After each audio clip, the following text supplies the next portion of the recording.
2024년 12월 23일 국제태계학회 제4부 분과 발표를 시작하겠습니다. 이 분과는 역사학 그리고 철학과 철학 일부 그리고 어문학이라고 해야 될까요? 평학이라고 해야 될까? 하는 그런 영역이 있습니다. 우리가 B분과는 아마 철학 위주의 발표가 될 것 같고요.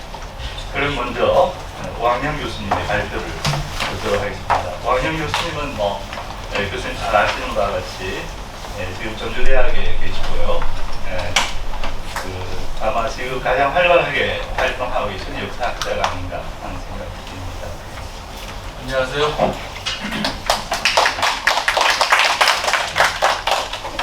네, 오학영입니다. 조금 오늘 저는 낯선 주제를 발표드리는 것 같아요. 제가 그 자료들이나 논문들을 다 보진 못했지만 역사 쪽에서 특이 논문이 나온 것도 그렇게 많지 않은 것 같고, 그리고 특히 이게 역사과 관련해서 접근한 논문들은 저는 보지를 못했습니다. 그래서 어떤 방식으로든 한번 우리가 흔히 경사라고 얘기를 하니까 그러면 누가 안 했을 리가 없는데 그 지점들을 어떻게 접근해보고 그 다음에 거기서 무엇을 설명해낼 수 있을까 기본적으로 이런 생각을 가지고 메모를 해뒀던 거를 지난 태계학연구원에서 특강을 한번 한 적이 있었습니다. 그래서 그때 특강을 기조로 해서 제 의문들을 일단은 던지는 발표 형식을 취했습니다.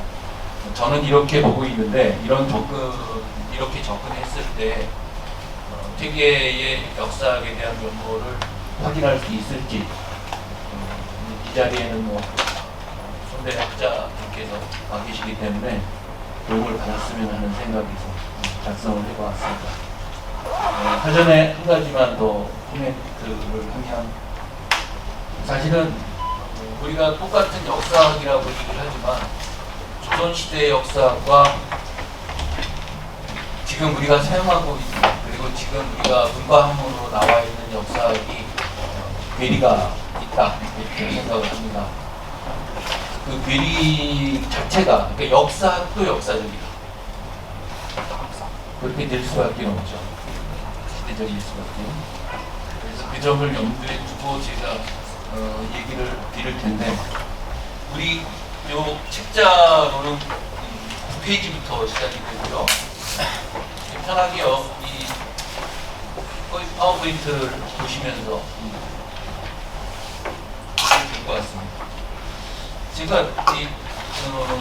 놓쳤다가 다시 확인한 문장 중에 하나인데, 책문을 제가 적절해서 보고 옮겨놨습니다. 서한 말기 오면, 전하 말기 오면은 학자들이 아첨하다가 천하를 망치고, 진 송나라 사이에는 청어를 흥상하다 천하를 어지럽혔으며, 우리 알고 있는 얘기죠. 당나라 때는 이제 문사를 생산해서 천하를 피폐하겠다.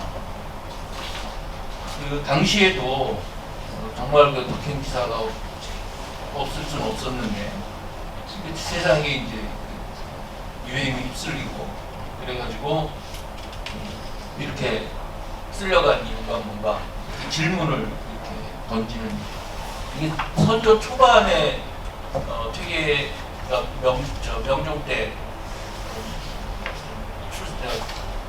조정을 물러나고 또 다시 들어왔다가 물러나고 반복하다가 이제 선조 때 들어오시잖아요. 그래서 이 말을 제가 뭐라고 표현했냐면, 제가 가끔 이렇게 자존심이 상하는 그 표현이 있는데 성경후사라고 하는 표현이죠. 그래서 경학 먼저 공부하고 나중에 역사 공부하는 원리인데, 우선 그 얘기를 좀 이따 드리기로 하고요. 이 책문의 논리 구조는 너무나 명료합니다. 서한, 송, 진, 당 이렇게 정리해 놓고 딱 이렇게 쉽게 말하면 타락의 형태 내지는 쇠퇴의 형태를 제시하고 난 다음에 그 이유가 뭐냐 이렇게 물어보는 거예요. 이 질문이 가능했다는 얘기는 적어도 한, 그 다음에 우리가 알고 있는 그 뒤에 진, 그 다음에 당나라까지에 대해서 사람들이 뭔가의 생각을 이미 이 시대에는 하고 있었다는 의미가 될 겁니다. 그래서 좀 그럼에도 불구하고 아직까지는 좀 막연하게 우리는 그 정리를 하고 있는데 적어도 이 책문의 질문이 담고 있는 의미는 이 정도는 답변을 할 수 있어야 된다 라는 전제가 깔려있는 질문이라고 생각이 듭니다. 그래서 저는 그 배경이 정말 궁금하다는 뜻에서 이 얘기를 하나 일단 먼저 제시해 놓았습니다. 경학을 먼저 공부하고 성경 후사라고 표현을 하는 거죠. 그래서 이 얘기가 명료합니다. 모든 책문이 되게 그렇듯이 굉장히 체계적이고 논리적인 사유를 하는 것 같습니다. 그러니까 우리가 그 사마천 그 유명한 그 120제 열전의 끝에 달려있는 이 천도 시야 비야라고 하는 난해한 것, 다 아는 것 같은데 난해한 걸 수도 있는 문장이 있습니다. 제가 보기에 그렇게 얘기했던 것 같아요. 사기도 워낙 많이 읽었으니까 세상 변화라고 하는 게 그런 것도 그런 것도 아니다. 그냥 일어나는 거죠. 그러니까 어떤 원인이나 인연이 있을 때 결과나 과거가 있기도 하지만 그 결과나 과거는 꼭 원인, 인연에 부응해서 필요성을 띠진 않는다. 그리고 그 사건에는 늘 조건과 함께 인간의 의지도 작동하고 거기에 우연히 개입하기 때문에 라고 생각했다고 사마천 이래로 생각했다고 저는 해석하고 있습니다. 그러니까 경서를 먼저 공부하라는 것은 삶의 원칙과 방향을 잡는 게 안전하다는 가르침이라고 저는 해석합니다. 실제로 역사를 우리가 보다 보면 어처구니없는 사태가 많이 발생합니다. 멀쩡하게 내 땅에 농사 짓고 살고 있는데 세금 내라고 하거나 만리장성 짓는 대로 끌고 가요. 국가가 징벌하는 형태죠. 어느 날 나무하고 짐승 잡아먹던 뒷산에 출입을 못하게 막아버립니다. 영국의 인클로저가 대표적인 편이고 민주주의랍시고 보통선거를 해가지고 뽑아놨더니 600만 명 죽이는 것도 모자라가지고 8천만 인간들을 죽거나 다치게 만드는 전쟁을 일으키는 집단이 되어버리기도 합니다. 이제 이렇게 되다 보면 에이 될 대로 되라거나 사람들 각자 자기 입장에 보기 나름이라고 편협하거나 잘난 놈들끼리 해먹는 거지 하는 태도를 쉽게 갖게 될 수 있는 거죠. 그러니까 학술, 우리 역사학의 용어로 표현하면 어떻게 사람이 알겠느냐 무슨 일이 벌어질지 불가지고 그 이웃쯤 되는 상대주의 그리고 무엇보다 냉소에 빠져든다 있는 거죠. 특히 이 사회나 이 역사에 대한 냉소는 에 대해서 저는 신이 없거나 신이 인간을 미워하는 증거라는 생각을 가질 때가 있습니다만 문제는 이러한 불가지론과 상대주의와 냉소가 우리 인간들의 어리석음과 나약함을 틈타고 항상 유령처럼 스며든다. 이곳에 있는 것 같습니다. 그러니까 이렇게 생각을 하면 성경 후사가 역사학도의 입장에서 이렇게 기분 나빠할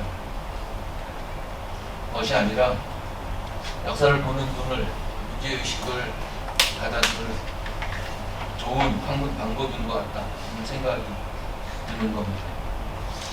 근데 사료의 숲을 헤매다가 길 잃고 여기저기 수렁에 빠지지 말고 그 삶을 정리할 수 있는 방법을 가져보자 라고 하는 생각이 아닌가 하는 생각을 하게 됩니다. 그러면 이거는 오랜 동안 동아시아 역사학에서 가져온 생각 같다. 그 유지기가 사통에서 한 얘기가 제학식이라는 표현을 쓰는데 의외로 조선시대에 저는 이 책을 그렇게 본 것 같지는 않은데 이 이유는 방송 이 시대를 지나면서 이미 상당 정도의 역사로 흡수가 돼서 그런 거 아닌가 싶은 생각은 지금 있습니다. 아무튼 그때 얘기했던 이 세 가지 제가 건전한 이성이라고 풀었습니다만 그다음에 학, 연습과 훈련, 식 이거는 그야말로 이 감각, 통찰이라고 하는 생각이 들었습니다. 이런 전제에서 퇴계는 퇴계의 역사를 우리가 살펴볼 텐데요. 자, 보시면 112페이지로 넘어가 보실까요?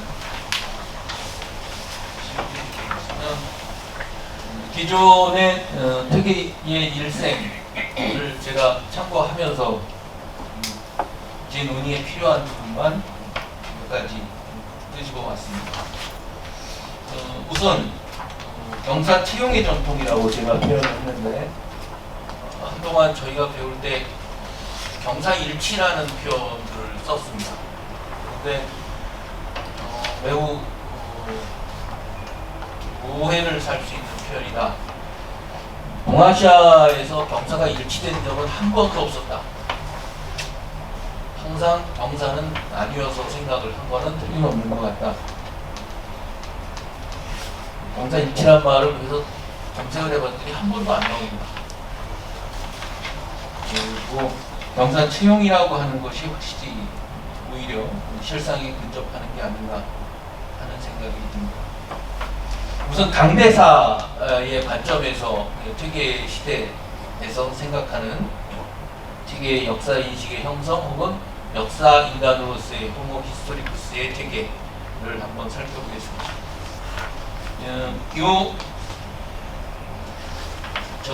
그 예전에 정수목 스님이 나누는 걸 가지고 제가 한번 가져와 봤는데 아무튼 그 퇴계가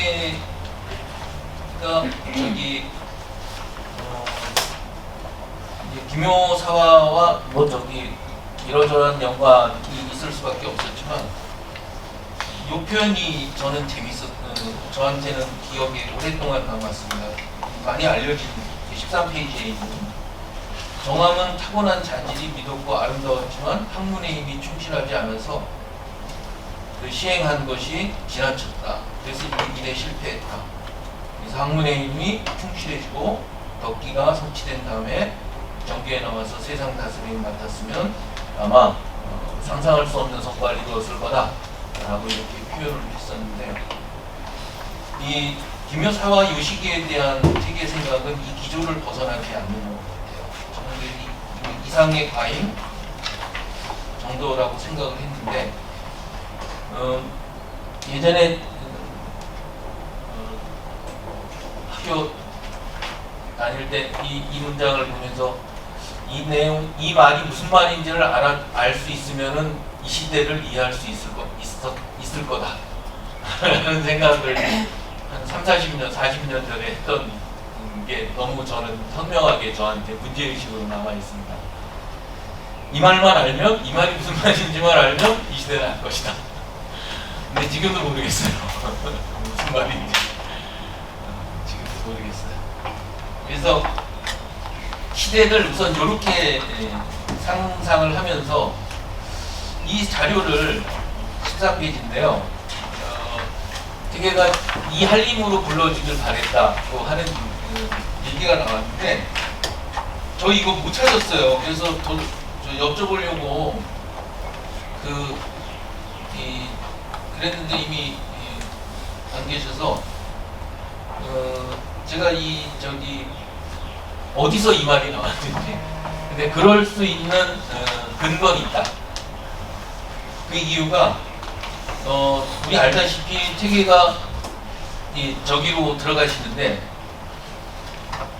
예문관으로 들어가시는데 성종 때부터 이 예문관이 살인들의 입사 통로입니다. 거기를 통해서 말하자면 이 역사 기록 조선시대 문치를 지탱했던 시스템이 세 개가 있지 않습니까? 경연, 그 다음에 원관, 사관. 아주 체계적인 시스템인데 이 시스템이 가장 핵심적인 조선의 문치를 끌어갔던 트로이카인데 이 트로이카 중에서 유일하게 예문관만 후임을 앞에 전임자가 붙게 돼 있었어요. 나머지는 당상관들에 의한 복과 인사가 이루어지는 데 비해서 이 예문관은 바로 그 현지 통계도 낮지 않습니까? 7, 8 9품. 그리고 위에 상급자들이 없어요, 예문관. 그래서 요 8명의 한림들만 근무하는 관청. 이거 우리가 알고 있는 사초를 이쪽 곳에서 작성하는 사람들인 거죠. 근데 여기로 들어옵니다. 여기로 들어왔는데 문제가 어디서 있느냐? 이때에 이 김여사 때의 연루된 그것이 흠결이 돼가지고 사관 활동을 하지 못하죠. 말하자면 거기서 문제가 되는데 물론 얼마 있다가 이제 홍문관으로 옮기면 홍문관은 전원이 겸임사관입니다. 그래서 내내 춘추관직을 겸임하게 되어 있었습니다.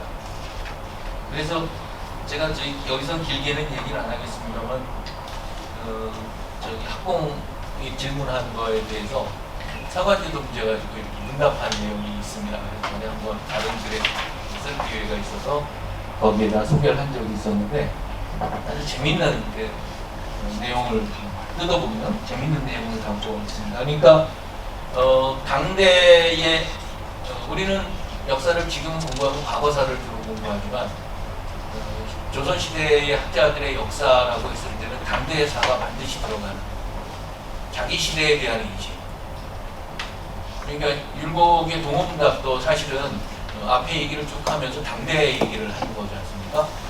아주 전형적인 그 당대사의 사례인데 그게도 사실은 그 시대를 살면서 자신이 역사적인 자기의식을 갖는 거였다고 생각합니다. 그래서 이제 아주 강력한 사관의 직능에 대해서 책 있는 태도를 갖춰야 된다. 제가요 저기 하나 사사로운 부탁을 드렸는데 5분만 더 끌어달라고. 그래서 미리 말씀을 못 드렸는데 5분 남았습니까? 그러면 15분 더 해도 됩니다. 네, 저 보고 있습니다. 30분 제가 하는 거죠. 예. 문성현 선생님이 섬세하셔서 제가 걱정이 돼서 미리. 그런데 16페이지로 넘어가면 안타까운 거는 되게 정리된 역사 논문이 남아있지 않습니다. 제가 못 찾았습니다. 이 경사체형이라고 하는 전통 속에서 어떠한 내용의 정리된 텍스트들이 있는가? 이거는 방법을 달리해서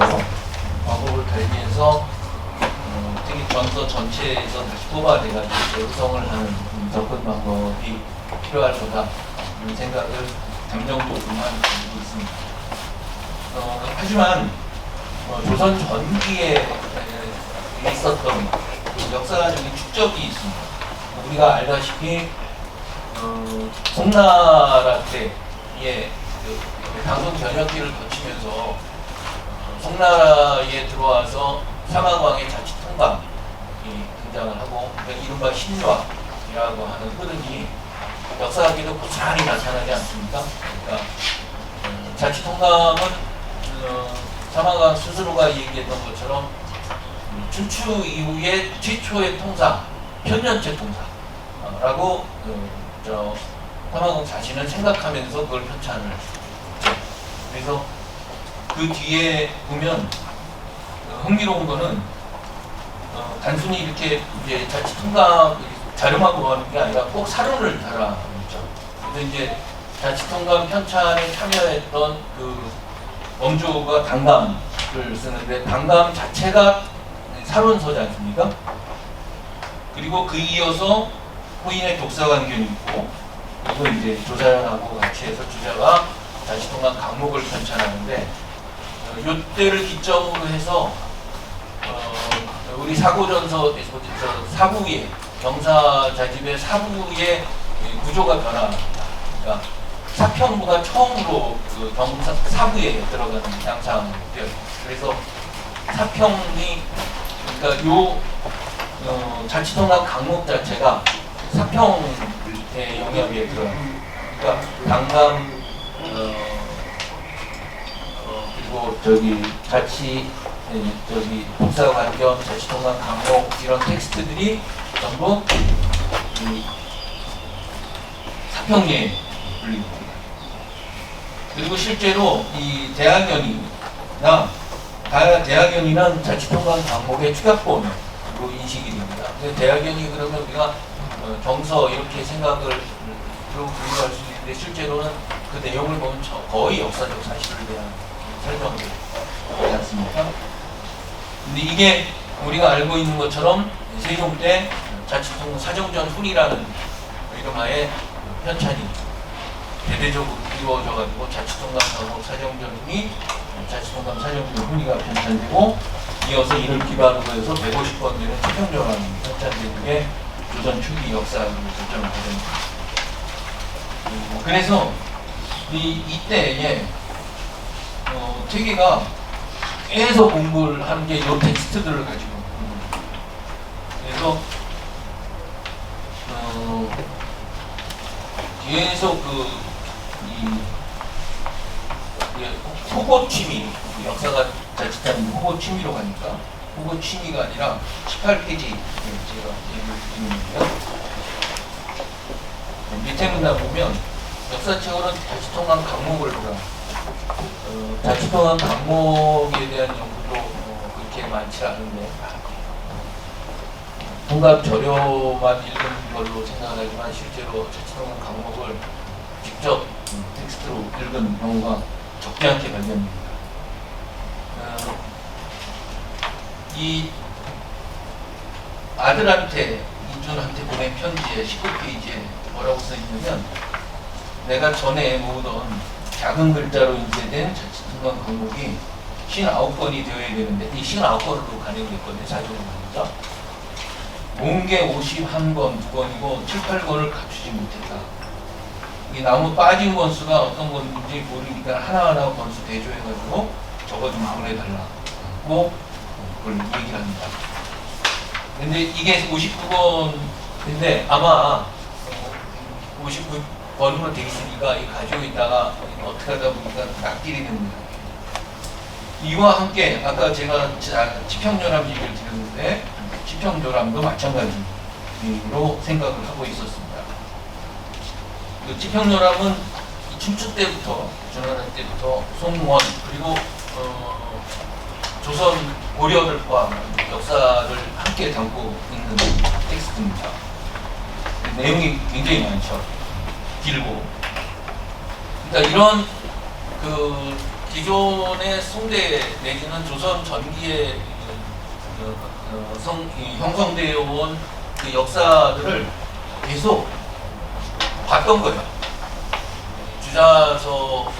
주자 대전만 보거나 이런 게 아니고 역사선 쪽도 계속 관심을 가지고 이 시대에 보고 있었다는 것을 너무도 퇴계의 경험에서 확인할 수 있습니다. 그리고 제가 21페이지에 여기 당군조선 어제도 나왔던 거지만 이해 문제를 넣어놨는데 동국 통감 얘기하고 비교한 게 있어요. 재밌었어요. 동국 통감 얘기대로 요나라 때부터 요임금 때부터 요나라가 아니고 이게 저기 박상 동국 사략하고 내용이 같은 걸로 저는 조사가 되는데 한번 더 얘기를 들어보도록 하겠습니다. 그런데 이런 거 과정은 아마 송재에게서 영향을 받아서 배웠던 것 같다는 생각이 듭니다. 마지막으로 이 문제는 앞으로도 좀 고민을 해봐야 되는 문제인데 물론 경물 취지에 대한 훈점을 어떻게 할 것이냐 이런 문제를 얘기하자는 건 아니고요. 아주 일반적인 의미에서 경물 취지는 퇴계에게 역사 요구였다. 사실은 그 역사 공부만큼 경물 취지를 하기 좋은 많은 그 자료 범위가 어디에 있겠습니까? 실제로 그렇게 딱 얘기를 합니다. 자치통감이 경물 취지하는 자료다 라고 생각을 했어요.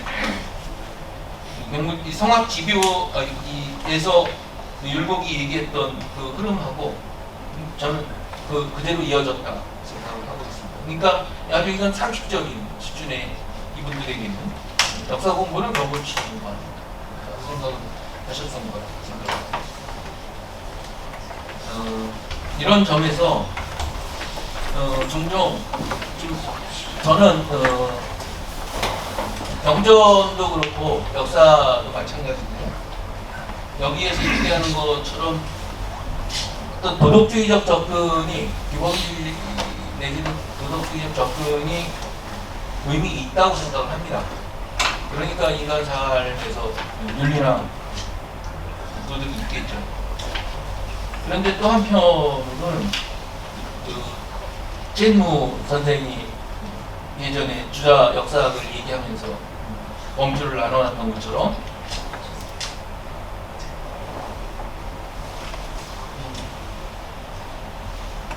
얘기했던 것처럼 네 가지 범주로 나라를 다스리는 방식, 사람들의 마음 씀씀이, 인재를 키우고 등용하는 방식, 세상의 풍습. 이 범주들은 무엇보다 사실의 범주예요. 그러니까 주자도 사실과 해석을 구분해서 자치통관 강목을 구성하죠. 우리들은 전통적인 역사학이 두 개가 막 섞여 있는 거로 착각을 하지만 실제로는 엄격하게 출출 때부터 구분해가지고 명확히 다시전부터 설명을 합니다. 그러니까 경물치지설이라고 하는 것은 기본적으로 사실에 입각한 세계의 판단에 자료적인 거다라고 생각을 하고 있습니다. 그래서 역사학에서 중요한 그 사실은 제게는 자치통감 예를 들었고 율곡은 잘 다스려지는 시대와 어지러운 시대의 메커니즘, 능력 있는 사람과 군자들이 관직에 나가거나 물러나는 원칙. 책에는 다시 나보다 앞서 살았던 사람들이 잘하고 잘못할 겁니다. 이런 사실들에 대한 그래서 출처의 도리, 위치, 그다음에 학문 방법 등등에 대한 얘기를 태계가 선조실록에 나와 있는 바대로 정리했던 출처의 문제였던 거라고 생각합니다. 뒤에는 출처의 문제를 제가 얘기했는데 사실은 이 부분은 기존에 나와 있는 논문들이고 해서 27페이지 간단히 제가 정리해놓은 바에 의하면 양명학에 대한 경물치지론 비판으로 이런 점들이 나아가고 있다고 저는 생각을 하고 있는 겁니다.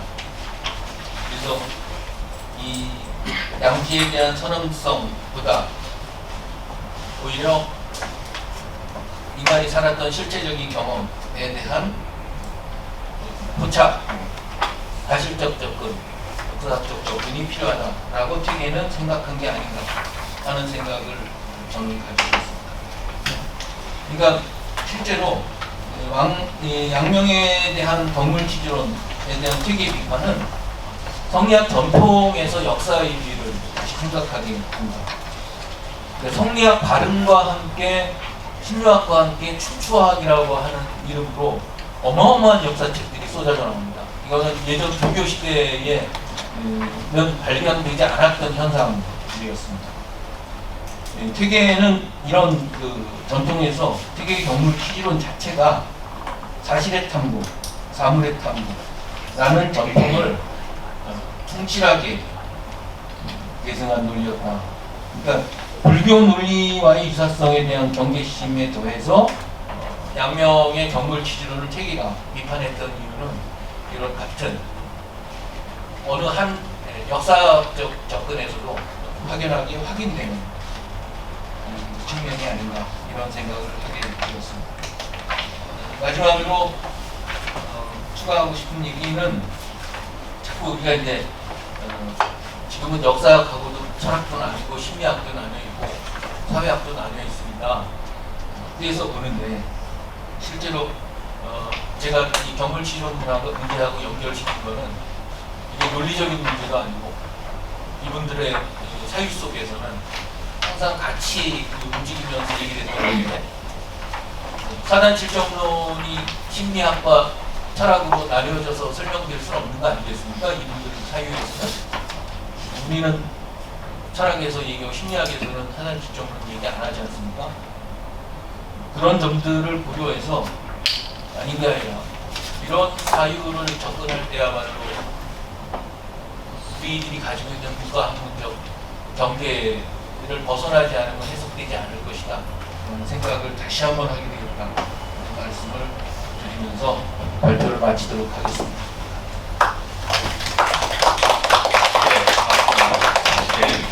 그 병사채용 성경사라고 하는 큰 하나의 원칙 속에서 세계 역사에 대한 독서 그리고 경물취지 또 퇴계생의 이제 그 국리학에 대한 많은 의구심이나 좀 연구의 부족이 있는데 그 부분에 대해서 또 상당한 시사를 해주시는 그런 논문이 아닌가 생각이 듭니다. 제가 정신이 없어가지고 제 소개를 드렸습니다. 아이고, 저는 경기대 철학과의 문석윤이라고 합니다. 왕영 교수님 논문 발표를 듣고 보니 굉장히 잘 봤다는 생각이 듭니다. 이어서 이영철 교수님께서 논문을 해주시면 감사합니다. 예, 저는 책자 34페이지에 있습니다. 읽어왔면서 좀 필요하면 말을 좀 보태면서 이렇게 진행을 하겠습니다. 이 토론문은 두 부분으로 나눠져 있습니다. 첫 번째 부분은 발표 내용을 간략하게 요약하고, 그런 두 번째 부분은 그 토론자의 그 발표문을 읽으면서 가졌던 의문을 한 두 가지 정도 문제로 제기하고 있습니다. 이 논문은 이왕이 역사학자라는 관점에서 접근하는 글입니다. 즉 이왕이 과거는 당대의 사실을 시간의 흐름이라는 관점에서 어떻게 파악했고, 그런 관점이 그 이왕이 사상과 어떤 상관이 있는지에 대해서 논하는 글입니다. 이것이 논문의 취지이고 목적이라고 할 수 있습니다. 그를 위해서 2장에서는 경사 채용의 관점을, 3장에서는 대학에 나오는 경물 취지의 관점을 사용해서 이왕의 역사학을 검토하고 있습니다. 전자는 경학과 역사학의 상호 관계에 대한 논의라고 할 수 있고, 후자는 이왕 자신의 역사 공부와 역사 인식이 그의 경학 체계와 어떻게 만나는지에 대한 논의라고 할 수 있을 듯합니다. 발표자는 김효사화가 이왕의 자기 시대, 당대 인식의 그 관점을 규정했으리라고 말하면서 조광조에 대한 이왕의 발언을 소개하고 있습니다. 발표자가 그렇게 한 이유는 이를 통해서 이왕이 가졌던 경사체형의 관점을 명확히 보여줄 수 있다고 생각했기 때문일 것입니다. 널리 알려졌듯이 김효사화는 15세기 후반에 조선사회에 공범하게 형성된 하림이 중앙정치 무대에서 정치적 결집을 이용하면서 개혁을 추진하다가 역풍을 맞은 사건입니다. 이 일로 하림은 거의 50년 가까이 이어진 정치적 탄압을 받습니다.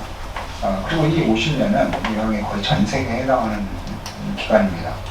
경사체형은 역사학과 경학을 체용, 즉 형이상학적인 본체인 체와 그것의 형이상학적 작용이라는 관념으로 포착한 개념인데, 여기서 경학이 본체고 역사학이 그 본체의 작용으로 상정이 되는데, 이에 대해서 이제 그 발표문에 그 이영의 발언을 이렇게 소개하고 있습니다. 조광조가 축적한 학문의 힘이 충실하지 않아서 그가 시행한 일이 지나침을 면치 못했고 결국 실패하게 이르렀다. 만약 학문의 힘이 충실해지고 독성과 그릇이 성취된 뒤에 정계에 나와서 세상을 다스리는 일을 맡았더라면 그가 이루었을 성과를 쉽게 가늠하기 어려웠을 것이다. 발표자는 유교적 이상을 실현하기 위해서는 학문의 힘을 축적할 필요가 있다는 유양의 믿음이 이 인용문에 잘 드러난다고 말하고 있습니다. 경험과 역사학을 체와 용어로 설정한 것에서 짐작할 수 있듯이 유양은 어디까지나 체, 즉 본체 중심의 관점을 상대적으로 중시한다는 것을 알 수 있습니다. 발표자는 이런 관점을 더욱 직접적으로 보여주기 위해서 되게 편지를 인용을 하고 있는데, 역사학을 읽고 책을 베끼는 일을 옛날에 실천하는 분자들이 하지 않은 것은 아닙니다. 단지 현재의 마음을 함양하고 성찰하며 공경하는 태도를 통해 내면을 바로잡고 의를 통해 드러나는 태도를 방정해야 하는 공부를 꼼꼼히 하지 않은 채 굳이 급한 마음으로 날마다 묵은 종이덩이에 파묻혀 이미 묵은 황량한 자취를 따라 찾아낸 것들만 추려 기록하는 일만 할 수 있을 뿐이기 이게 문제입니다. 현장에서 발표자가 언급했듯이 경무 취지는 구체적 사실을 인지하여, 여기서 사실은 역사를 말하는 거죠. 인지하여 올바른 지식을 얻는 것을 뜻하는 말입니다. 발표자는 이것이 사실에 대한 탐구를 통해 도리를 인식하는 객관주의를 지향하는 뜻이라고 풀이하면서 경물에서 결국 인간의 실천 영역, 곧 역사라고 말하고 있습니다. 관련해서 발표자는 성리학적 역사학에 대한 기존의 도덕주의적 비판이라는 게 도덕주의적 해석이라고 할 수는 있지만 도덕주의적 역사학이라고 얘기할 수는 없다라는 말을 하고 있습니다. 공감할 수 있는 말입니다. 발표자는 조선시대 사대부들에게 가장 중요한 실천인 출처가 경물에 기반한 것임을 보여줍니다. 그리고 이런 맥락에서 경물 진리, 즉 역사에 대한 인식과 그에 기반한 실천은 되게 다신만의 것이라기보다는 사실은 그 시대에 이르는 그 조선 성리학자들의 전통이라는 결론을 도달하고 있습니다. 다음으로는 발표문을 읽으면서 거의 대부분 다 공감할 수 있는 얘기이긴 한데, 그럼에도 불구하고 약간 발표문 자체에 대한 의미라기보다는 발표문의 내용의 연속선상에 가져볼 만한 의미를 한 두 가지만 적어봤습니다. 발표문에 대한 이상의 요약에서 알 수 있듯이 이왕의 역사하기에는 그만의 것이라기보다는 그의 시대에 널리 공유된 조선 성리학의 역사가 있습니다. 그 대략적 내용은 오늘날에도 상당 부분 납득할 수 있는 것입니다. 그럼에도 오늘날의 관점에서 이왕의 역사학에 대해 의문이 없을 수는 없습니다. 사실 세계를 몇 가지 보편적 개념으로 파악하려는 철학자들에게 역사는 늘 골칫거리였습니다. 이건 세계뿐만이 아니라 유럽도 마찬가지였습니다. 이를 보여주는 사례의 하나가 조광조에 대한 이영의 평가일 것입니다. 아래는 이영이 쓴 정원 조선생 행장의 일부인데, 퇴계는 정원보다 19살 나이가 적고 정왕은 37살에 사망했고, 퇴계는 정왕이 죽은 지 45년이 지나서 64살에 이 글을 씁니다.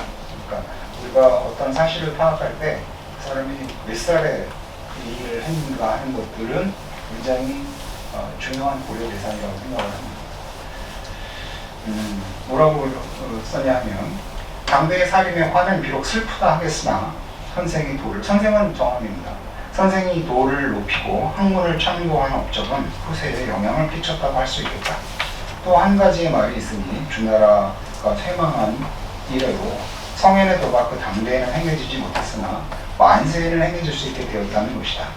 대개 공자, 맹자, 정자, 주자의 덕과 재주는 그것을 써서 왕도를 일으키는 것은 손바닥을 뒤집는 것처럼 쉬울 것인데도 결국에 성취된 것은 교훈을 세워서 후세에 남기는 데 지나지 않았을 뿐이다. 그 까닭은 무엇인가?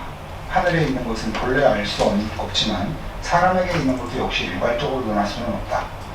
그러면 선생이 추구한 도를 이미 공자, 맹자, 정자, 주자의 도라고 하였으니 선생이 세상에서 큰 일을 하지 못한 것은 그게 할 것이 없다. 다만 벼슬길에서 물러난 그 도의 실상을 크게 천명하여 우리 동방의 후세 사람들에게 복이 되게 하지 못한 것이 한스러울 뿐이다. 믿는 것은 이 도와 도학자를 위하는 길은 교훈을 세워 후세에 전하는 한 가지 일이 있을 뿐이었다. 이 말에서 이왕 철학적 실천적 고민을 보여준다고 저는 생각을 했습니다. 그 고민은 이 서술의 논지가 논리적이지 않은 것처럼 보이는 것으로 표현된다.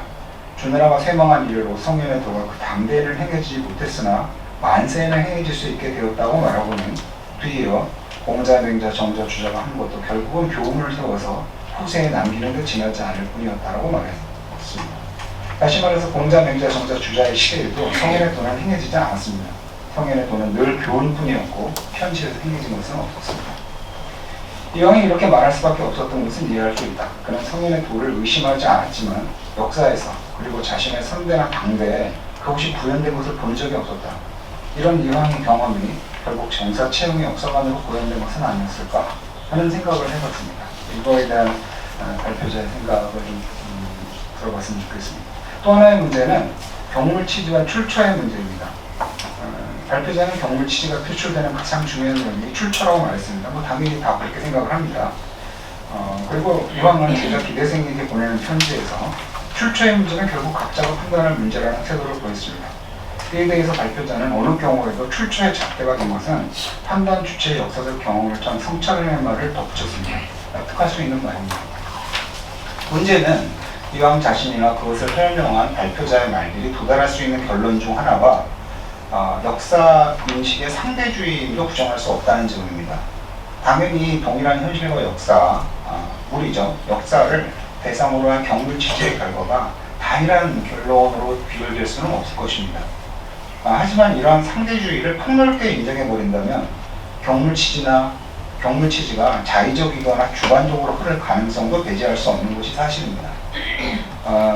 그 결과 경물 취지 자체가 갖는 의미도 크게 약화될 수밖에 없을 것입니다. 그렇다면 경물 취지가 가져야 할 최소한의 객관성이 어떤 것이야 하는 것을 묻지 않을 수 없을 것입니다. 이에 대한 발표자의 생각을 해봤으면 합니다. 네, 이상입니다. 예, 감사합니다.